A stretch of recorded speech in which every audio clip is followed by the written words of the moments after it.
Green বাছৰ দাদাগিৰি বন্ধ কৰিবলৈ ৰাজপথত নামিল গুৱাহাটী জিলা প্ৰশাসন। কোনো ৰেহাই নাই, কোনো ক্ষমা নাই, নো কম্প্ৰমাইজ স্থিতিত ASTC কৰ্তৃপক্ষ।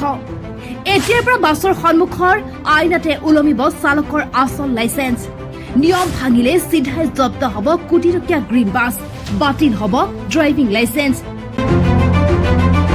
গুৱাহাটীৰ ৰাজপথত গ্ৰীণ বাছৰ নামত চলি থকা কুটাঘাট আৰু চালক হেণ্ডিমেনৰ ময়মতালিৰ বিৰুদ্ধে এইবাৰ সৰব হৈ পৰিছে জিলা প্ৰশাসন। ৰাইজৰ বাছক যিসকল চালকে জমদূত সজাই তুলিছিল তেওঁলোকৰ বিৰুদ্ধে এইবাৰ চূড়ান্ত যুদ্ধ ঘোষণা কৰিছে কামৰূপ মহানগৰ জিলা প্ৰশাসন আৰু ASTC কৰ্তৃপক্ষই। এতিয়াৰ পৰা গুৱাহাটীত আৰু চলিব নোৱাৰিব গ্ৰীণ বাছৰ দাদাগিৰি। পৰিৱেশ সুৰক্ষা আৰু যাত্ৰীৰ আৰামদায়ক যাত্ৰাৰ বাবে গুৱাহাটীৰ বুকুলৈ অনা হৈছিল কোটি কোটি টকীয়া বাছ অৰ্থাৎ গ্ৰীণ বাছসমূহ। কিন্তু দুৰ্ভাগ্যজনকভাৱে একাংশ নীতি নিয়ম উলংঘা কৰা চালকৰ বাবে এই গ্ৰীণ বাছ এতিয়া মহানগৰবাসীৰ বাবে সন্তাসৰ আন এক নাম হৈ পৰিছে। ইখন বাছৰ সৈতে সিখন বাছৰ অঘোষিত দৌৰাত্ম, য'তে ত'তে ব্ৰেক মাৰি যাত্ৰী উঠোৱা আৰু ট্ৰেফিক নিয়মক বুঢ়া আঙুলি দেখুৱাটো এতিয়া এই বাছসমূহৰ দৈনিক নিয়ম হৈ পৰিছে। কিন্তু আৰু নহ'ব, এইবাৰ লৈ লোৱা হৈছে এক ঐতিহাসিক আৰু কঠোৰ সিদ্ধান্ত। ভুৱা চালকৰ দিন শেষ।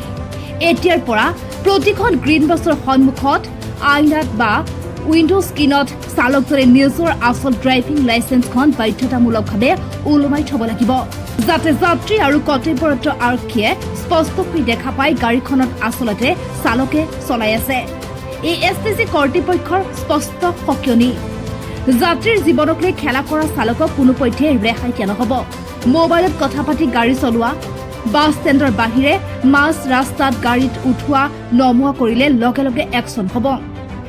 কেৱল জৰিমনা বিহা দিন এতিয়া শেষ। নিয়ম ভাঙিলে এতিয়াৰ পৰা লাইচেন্স বাতিল কৰাৰ লগতে চৰকাৰী কোটি টকীয়া গ্ৰীণ বাছ লগে লগে জব্দ কৰা হ'ব। সাৱধান গ্ৰীণ বাছ চালকসকল, চকুত চকুত হৈ হিচাপ ল'ব প্ৰশাসনে। লাইচেন্স দেখুৱাওক, বাছ চলাওক। সন্মুখত আইনাত লাইচেন্স নাথাকিলে চিজ হ'ব গাড়ী। যাত্ৰীৰ সুৰক্ষাই শেষ কথা। স্পীড লিমিট ভাঙিলে চিধাই যাব চাকৰি। ৰাজপথত গুণ্ডাগিৰি নচলিব। মহানগৰী ট্ৰেফিক জামৰ বাবে জগৰীয়া হলে চালক যাব জেললৈ।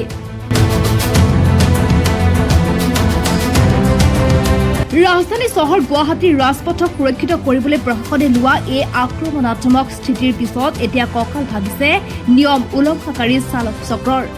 এতিয়া প্ৰশ্ন হয়, প্ৰশাসনৰ এই কঠোৰ চাবুকে গ্ৰীণ বাছৰ চালকক লেকাম লগাব পাৰিবনে, নে পূৰ্বৰ দৰে কাগজতে সীমাবদ্ধ থাকিব এইসকল নীতি নিয়ম? সেয়া সময়তে হ'ব লক্ষণীয়।